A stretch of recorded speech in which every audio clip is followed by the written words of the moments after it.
Hi guys, sa video ito, ipapakita ko sa inyo ang solo RG na gustong manalo point of view. Alam naman natin na kapag nag-solo RG ka or wala kang kaduo, trio or 5 man, nagkakanya-kanya ang mga player. Madalas yan mag-uunahan sa core or di kaya sa gold lane. Ayaw na ayaw nilang nagturo-roam or tank. Ewan ko ba kung bakit. Kaya sa picking ng role, hinahayaan ko muna silang pumili. Kung ano yung matira, yun ang akin. Sa larong ito, nagunahan pa nga yung S4 tsaka S5 sa pag-pick ng core. Malamang sa alamang, ako na ang tank dito. Yung isa, it's either mag-a-adjust sa XP lane or magto-toxic. Dalawa silang core. Sa puntong ito, wala nang nagawa yung S5 kundi mag-adjust. Nag-pick na nga ng alpha yung core namin. At ako naman, nagkadya. Pero pagkatapos mag-adjust ng S5, may sinabi pa siya. Nagbabala pa. Anyway, maganda naman ang kinalabasan ng laban. Akala ko nga mga nganser pa yung Jilong. Buti na lang naubos namin yung 5. Dalawa pa kaming natira ng mage. Kaya wala na silang nagawa kundi mag-surrender na lang talaga. First game namin, victory. Second game na ng solo rank game point of view. As usual, ano pa nga ba? Syempre, hihintayin na naman natin silang pumili ng mga role. Pero malamang sa alamang, roam na naman tayo. Diba? At dito nga nagulat ako, bigla nagpalit yung S1 ng roam. Kaya makakapag-mage ako. Kaya heto nga, nag-show na ako ng Sicilian.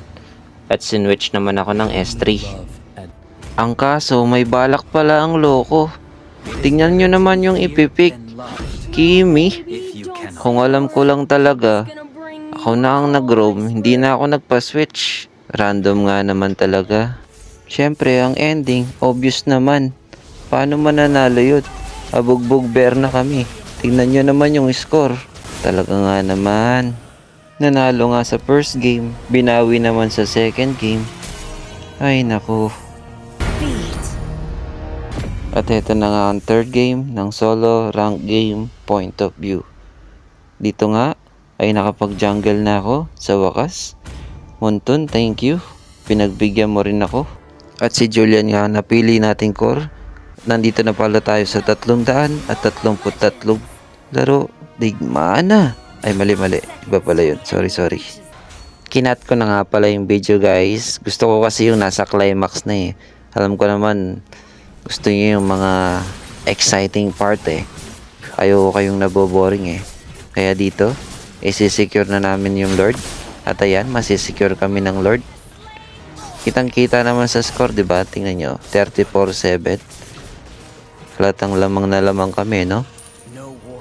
Abugbog bear na sila.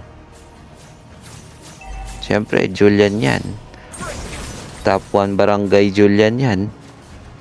Hintayin na lang namin yung Lord magmarcha. At sasabayan na namin yan. Tamang zoning lang kami dito. Para hindi na sila makalabas. Tingnan nyo naman yung score guys. 34-7. Wala silang magawa. Napakaganda rin ng mga set ng Tigreal dito eh. Ayun o, nag-set na nga. Tayo, nakuha yung 4. Mauubos na sila. Patay ko na yung 2. Double kill. At ayan, habulin ko pa yung Leslie. Nice one. Triple kill.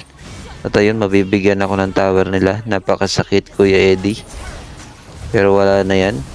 Isa na lang ang natira. X-Borg na lang. Tower lock na yung Zilong pati yung Lord namin. Nice one. GG, well played. Maraming salamat sa mga nakakamplete na kalaban namin.